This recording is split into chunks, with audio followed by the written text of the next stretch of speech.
नमस्कार मित्रांनो, टी संदर्भात आज आपण इंग्रजी विषयाचे 20 प्रश्न घेणार आहोत. त्यामधील पहिला प्रश्न आहे, join the sentence using not only but also. आणि वाक्य आहे, he was a statesman, he was a poet. याचं योग्य उत्तर काय आहे विचार करा. योग्य पर्याय आहे पर्याय क्रमांक 2. He was not only a statesman but also a poet. Not only but also वापरताना दोन्ही गोष्टी योग्य क्रमाने जोडल्या जातात, म्हणून पर्याय क्रमांक जे 2 आहे हे याचं योग्य उत्तर आहे. पर्याय क्रमांक जो 1 आहे ती चुकीचंच आहे. 3 जे आहे शब्दक्रम पूर्ण चुकीचा आहे त्याचा 3चा, आणि 4चा बोथ अनावश्यक वापरलेले आहे याच्यामध्ये. त्याच्यामुळे आपला पर्याय क्रमांक 2 हे योग्य उत्तर आहे. प्रश्न क्रमांक 2 आहे, it is a public holiday is open today bad luck. आता जिथे डॉट डॉट आहे आपल्याला इथे एक खालचा पर्यायामधून शब्द टाकायचा. तर परत वाक्य वाचू, it is a public holiday dot dot is open today bad luck. तर इथे आपल्याला पर्याय क्रमांक 2 नथिंग हा शब्द टाकावा लागेल. म्हणजे वाक्य होईल, it is a public holiday nothing is open today bad luck. आता यामध्ये जर आपण पर्याय क्रमांक 1चा विचार केला तर एव्हरीथिंग. आता एव्हरीथिंग म्हटलं तर प्रत्येक उघडं काही आहे का? नाही, मग हा चुकीचा शब्द आहे. त्यानंतर समथिंग. आता हॉलिडे पब्लिक असल्यामुळे समथिंग सुद्धा काही उघडे नाही. काहीतरी उघडे आहे असं तो अर्थ होतो, परंतु तसं ते उघडं नाही आहे. म्हणून आपला पर्याय क्रमांक 2 नथिंग इज ओपन टुडे हा पर्याय आहे. प्रश्न क्रमांक 3 आहे, why waste time in reading English, change it into assertive sentence. आता असर्टिव्ह सेंटेन्स करायचा आहे आपल्याला. त्याचा योग्य पर्याय तुम्ही आधी विचार करा, मी उत्तर सांगणारच आहे. तर याचा योग्य उत्तर आहे पर्याय क्रमांक 1. पर्याय क्रमांक 1, it is extremely foolish to waste time in reading English. हे याचं योग्य उत्तर आहे. समजा आपण पर्याय क्रमांक 2चा जर विचार केला तर येथे अर्थच बदलतो पूर्ण वाक्याचा. Reading English is a waste of time. त्यानंतर 3 नंबरचा जर विचार केला तर ग्रामर चुकीचा आहे याच्यामध्ये. Waste of time is reading English हे ग्रामर चुकीचं आहे. आणि 4थं जे आहे, how foolish it is to read English, हे एक्सक्लामेटरी सेंटेन्स आहे. त्यामुळे आपला पर्याय क्रमांक 2 माफ करा पर्याय क्रमांक 1 हे योग्य उत्तर आहे. प्रश्न 4था आहे, rewrite the following sentence using neither nor. तर वाक्य आहे, I don't have a pen or pencil. तर आपल्याला याचा योग्य पर्याय शोधून काढायचा आहे खालील 4 पर्यायापैकी. तर याचा योग्य पर्याय आहे, I have neither a pen nor a pencil, अर्थात पर्याय क्रमांक 3 हे याचं योग्य उत्तर आहे. आता जर आपण विचार केला पर्याय क्रमांक 1चा, I don't neither have a pen or nor pencil, तर इथे I have neither a pen nor a pencil हे वाक्य योग्य असायला पाहिजे. परंतु इथे पहिल्या वाक्यामध्ये पहिल्या पर्यायामध्ये डबल निगेटिव्ह झालेला आहे. इथे नॉर आलं आणि इथे डोंट आलं, म्हणजे डबल झालं. त्याच्यानंतर पर्याय क्रमांक 2 मध्ये याच्यात सब्जेक्टच नाही. त्याच्यानंतर 4 मध्ये sentence I have neither nor a pen or a pencil याचं स्ट्रक्चर जे आहे वाक्याचं हे स्ट्रक्चर चुकीचं आहे. त्यामुळे आपला पर्याय क्रमांक 3 हा योग्य उत्तर आहे. प्रश्न 5वा आहे, change the following sentence into interrogative sentence. A dog cannot change its nature. याचा आपल्याला इंटरोगेटिव्ह सेंटेन्स करायचा आहे. तर तुम्ही योग्य पर्याय सांगा, तुमच्या मनालाच सांगा, मी सांगणारच आहे, विचार करा. तर योग्य पर्याय आहे पर्याय क्रमांक 3च, can a dog change its nature. हा आपला जो आहे हा पर्याय क्रमांक 3 योग्य आहे. तर आपण जर विचार केला पर्याय क्रमांक 1चा, when a dog can change its nature, तर याचा अर्थ बदलतो. त्यानंतर पर्याय क्रमांक 2, should a dog change its nature, तर शूड याच्यामुळे काय होते त्याचा अर्थ बदलतो. आणि 4चा जर विचार केला आपण तर how a dog can change its nature, तर ग्रामर इथे थोडंसं चुकीचं वाटतं. त्याच्यामुळे आपल्याला पर्याय क्रमांक जो दिलेला आहे तो 3 हा आपला योग्य पर्याय आहे. प्रश्न 6वा आहे, choose the correct alternative where the following sentence is written using it. आणि वाक्य आहे to live without air is impossible. याचं या 4 पर्यायापैकी आपल्याला योग्य पर्याय शोधायचा आहे. तर याचा इट वापरून आपल्याला रिराईट करायचं आहे ते. तर पर्याय क्रमांक 4, it is impossible to live without air, हे याचा योग्य पर्याय आहे. पर्याय क्रमांक 4. प्रश्न 7वा आहे, fill in the blank with the most appropriate of the words given below.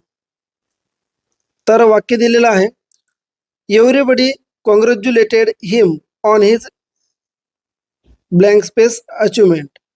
तर इथे 4 पर्याय दिलेले आहेत, तिथे कुठला शब्द येईल.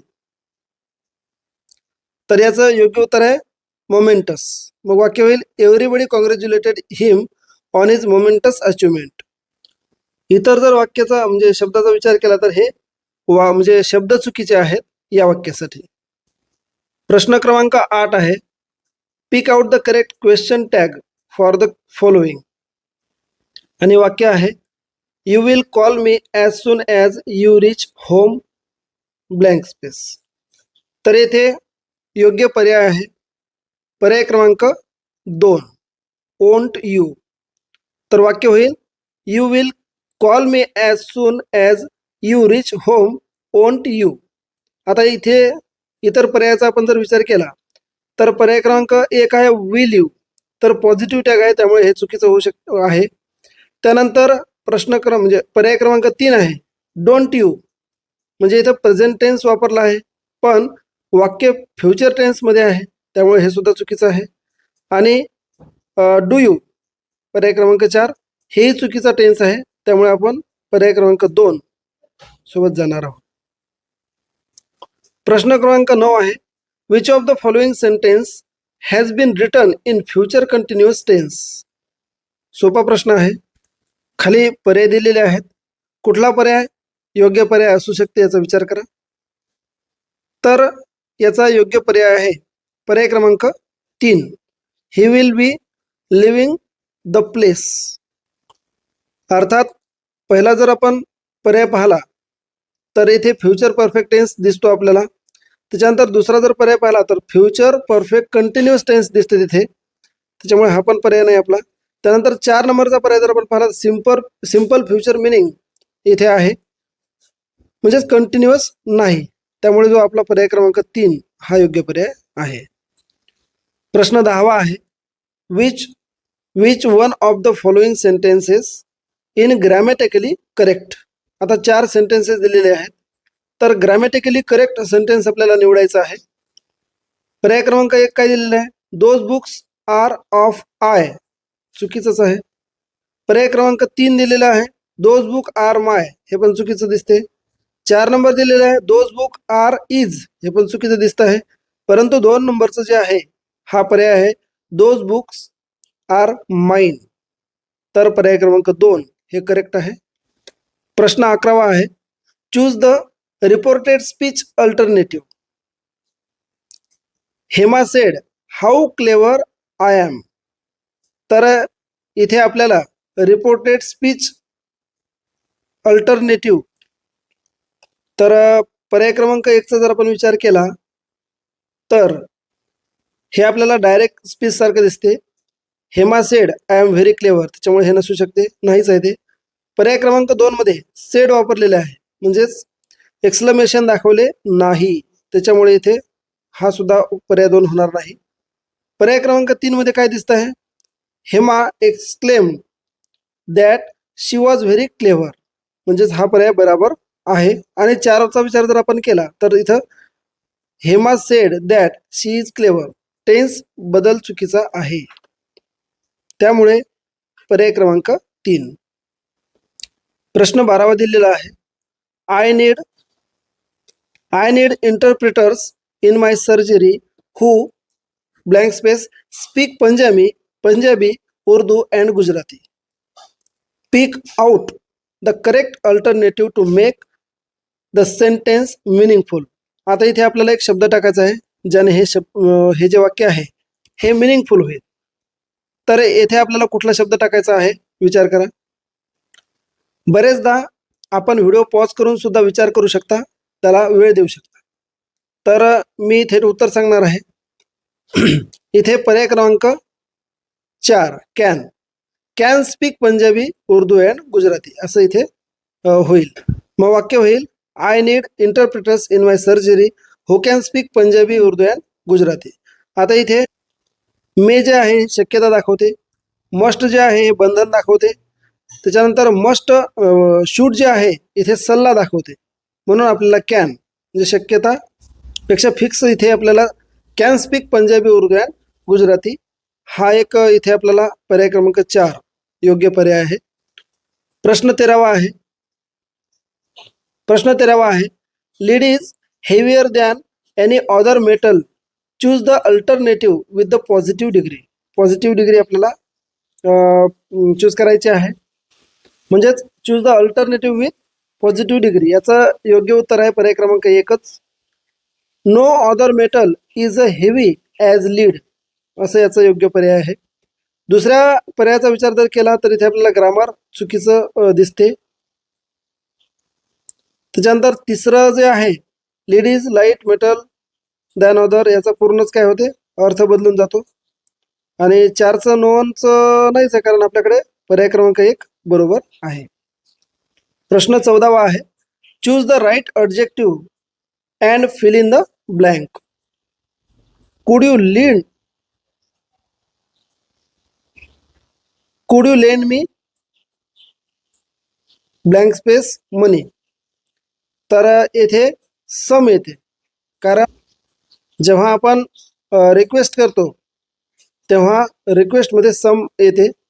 त्यानंतर पहिल्याचा जर विचार केला मचचा तर सामान्यतः निगेटिव्ह किंवा इंट्रोगेटिव्ह सेंटेन्समध्ये ते मच वापरतात, पण इथे रिक्वेस्ट असल्यामुळे आपल्याला सम वापरावं लागते.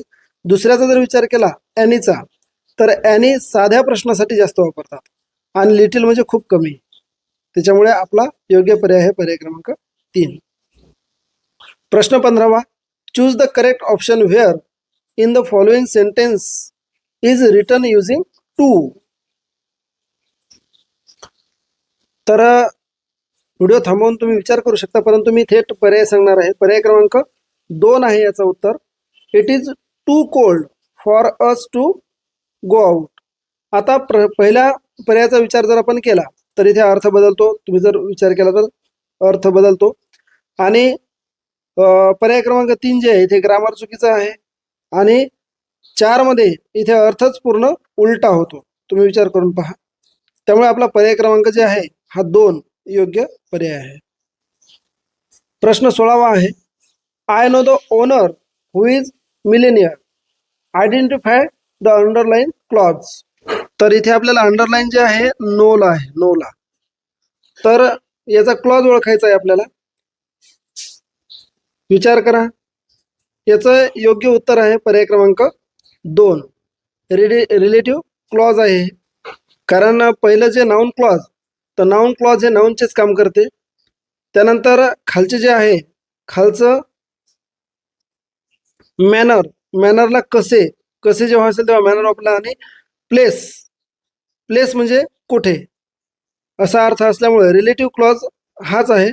त्यामुळे म्हणजेच हु इज मिलेनियर म्हणजे रिलेटिव्ह कोण आहे त्याचा, म्हणजे हा मिलेनियर कोण आहे रिलेटिव्ह, म्हणून रिलेटिव्ह क्लॉज.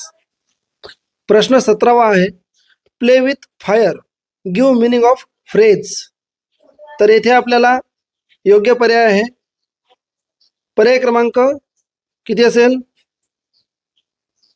पर्याय क्रमांक 1 do something dangerous or risky. म्हणजे जिथे काय धोकादायक काम करणे प्ले विथ फायर असा हा फ्रेज आहे. त्याच्यामुळे बाकी पर्याय जे आहेत बाकी पर्याय चुकीचे असून हा योग्य पर्याय आहे. प्रश्न 18वा आहे choose the correct antonym of toilsome. यामध्ये आपल्याला टॉइलसम म्हणजे कठीण कष्टदायक, त्याचा विरुद्ध अर्थ आहे लाईट किंवा इझी होतो. त्यामुळे आपल्याला पर्याय क्रमांक 3 हा योग्य पर्याय आहे. आता आपण पर्याय क्रमांक 1चा विचार करता अगली म्हणजे कुरूप. त्याच्यानंतर अट्रॅक्टिव्ह म्हणजे आकर्षक, म्हणजे त्याच्यामुळे हा पण पर्याय नाही. आणि फास्ट म्हणजे वेगवान, हा पण पर्याय नाही. त्याच्यामुळे choose the correct antonym of the toilsome. Toilsome म्हणजे कठीण, कष्टदायक. त्याचा विरुद्धार्थी लाईट किंवा इझी होतो. इथे आपल्याला लाईट दिलेला आहे, त्याच्यामुळे पर्याय क्रमांक 3. मित्रांनो, प्रत्येक व्हिडिओमध्ये शेवटचा प्रश्न मी तुमच्यासाठी सोडत असतो, त्याचं उत्तर तुम्हाला मी कॉमेंट सेक्शनमध्ये मागत असतो. परंतु यावेळेस मी तसं न करता याचं उत्तर सुद्धा मीच देणार आहे, स्पष्टीकरण सुद्धा मीच देणार आहे. फक्त एकच तुम्हाला सांगायचं आहे, या प्रकारचे व्हिडिओ तुम्हाला पाहायला आवडतील का?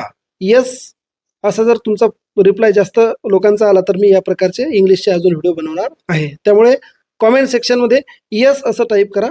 शेवटचा प्रश्न आहे आजचा. It is horrible night. आता इथे the correct exclamatory sentence of the above statement is. आता आपल्याला याचं एक्सक्लेमेटरी सेंटेन्स शोधायचं आहे. It is horrible night. तर इट इज हॉरेबल नाईट याचं एक्सक्लेमेटरी काय येईल? What a horrible night it is. अर्थात पर्याय क्रमांक 2. What a horrible night it is. म्हणजेच काय? आपला 19 पर्याय क्रमांक 2 हे योग्य उत्तर आहे. आता इथे पर्याय क्रमांक 1 हाऊने सुरुवात केली म्हणजे प्रश्नार्थक सारखं सुरुवात आहे. तिसऱ्याचा जर विचार केला, हाऊ हॉरेबल द नाईट, इथे वर्ब नाही. त्यानंतर 4चा विचार जर केला, वर्ड ऑर्डर चुकीचा आहे इथे, त्यामुळे आपला पर्याय क्रमांक 2 हे अगदी बरोबर आहे. मित्रांनो, आपण जर फेसबुकला पाहत असाल तर पेजला फॉलो करा, सबस्क्राईब करा, कॉमेंट करा. आणि जर यूट्यूबला पाहत असाल तर चॅनलला सबस्क्राईब करायला विसरू नका. आणि हा व्हिडिओ इतरांना नक्की शेअर करा. फेसबुकला पाहत असाल तर व्हिडिओ सेव्ह करून सुद्धा ठेवा. आणि या प्रकारचे व्हिडिओ पाहायचे असतील तर कॉमेंट सेक्शनमध्ये येस लिहा.